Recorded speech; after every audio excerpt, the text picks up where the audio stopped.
If you have a shoulder blade that wings out like this, I'm gonna show you in this video how to get quick results fixing it. A huge common mistake I see when people are trying to fix a winged shoulder blade is that they overly fixate on what muscles they need to activate or strengthen and what muscles they need to stretch. While that's important, we're going to talk about that. We need to first appreciate and fix the foundation of which the shoulder blade sits on, and that is the rib cage. Typically when we have a winged shoulder blade present, I see the rib cage on that side being pulled downwards, and it's stuck in this position where it is sort of depressed and the tissues in that area are also relatively tight.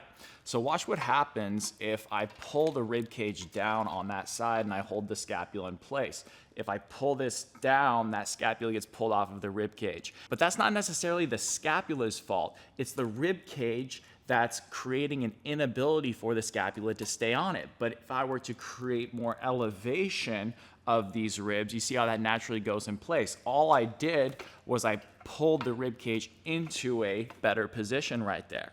So the goal is often to restore the ability of the rib cage to create more expansion on that side and to get the ribs to not be stuck in a position where they're being pulled down. But we can't stop there. Once we get the rib cage in a better position, over time the muscles, yes, have become weak and potentially not as good at holding the scapula on the rib cage and being able to hold it there for the scapula to properly glide on the back rib cage, which it really needs to do for a healthy shoulder. So the second step is to train the muscles to pull the scapula back and hold it in a better position, and I'll show you how to do that too. So to recap, step one is to be able to get these ribs to get in a better position and be able to get the scapula to be able to better sit on the rib cage. And then we need to train the muscles to hold the scapula on the rib cage in a better position, and even how to hold them as the scapula goes into more motion. The first thing we're gonna do is get in a side lying position and have a 90-degree bend around there at both our knees and our hips. And then we're gonna have this shoulder stacked on top of the downside elbow. The side of the winged shoulder blade, we want to have this as the top side because we're really going to be opening up these ribs. If you have winged shoulder blades on both sides, just do this on both sides. So we're going to go up into a little mini supported side plank just like this, and then we're going to keep our rib cage down. We don't want to flare it like this. It needs to stay relatively down because we can feel these side abs engage. And now we're going to reach slightly overhead, not way back here, but just right here. And we're going to breathe in through our nose, out through our mouth,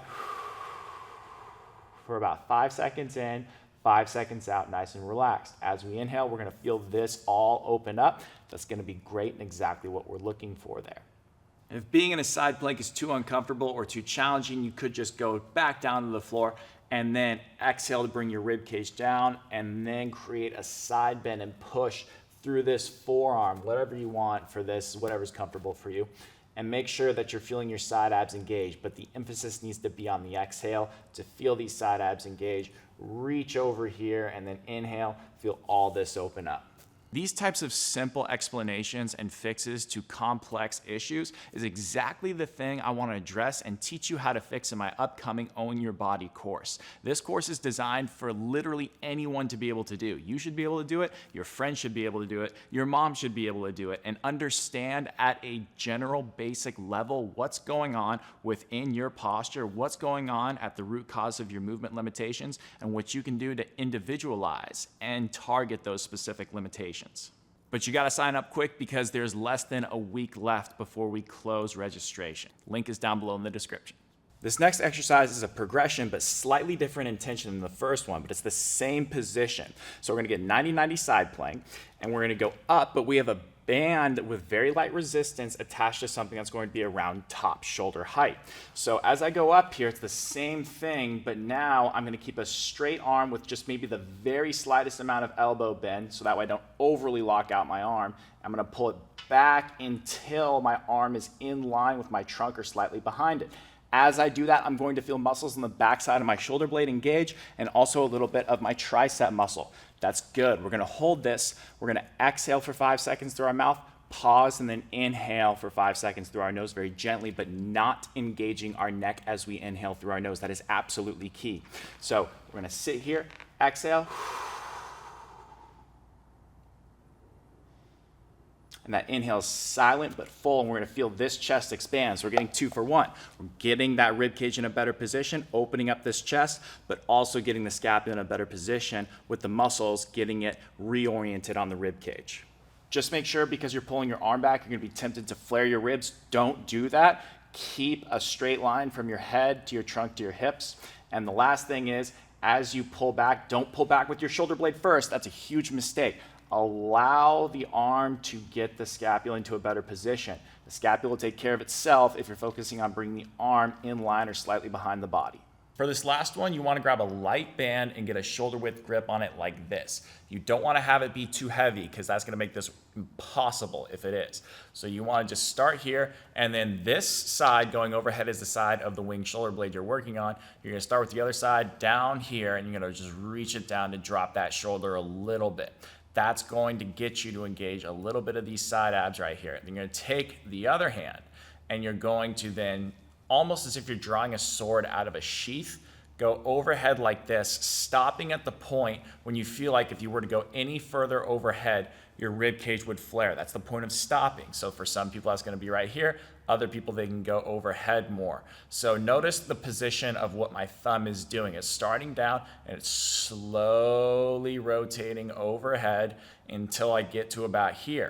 And I'm going to hold this position as I breathe in through my nose, out through my mouth, for about 5 to 8 slow breath cycles. As you go overhead, you should feel muscles on the back side of your shoulder blade engage, like your low trap and some of your other trap muscles, but you shouldn't feel like you're shrugging. If you feel like your shoulder is getting closer to your ear too much throughout this, you're probably going too far overhead. I'd recommend doing these exercises in the order they're presented, about 2 to 3 sets of 5 to 8 full cycles of the exercise, usually taught in breath cycles. So go ahead and try that and do that every day for a couple of weeks. You should see some instantaneous benefit, but progressively it gets better over a period of weeks. Thank you guys for watching. Please like and subscribe if you enjoy this type of content.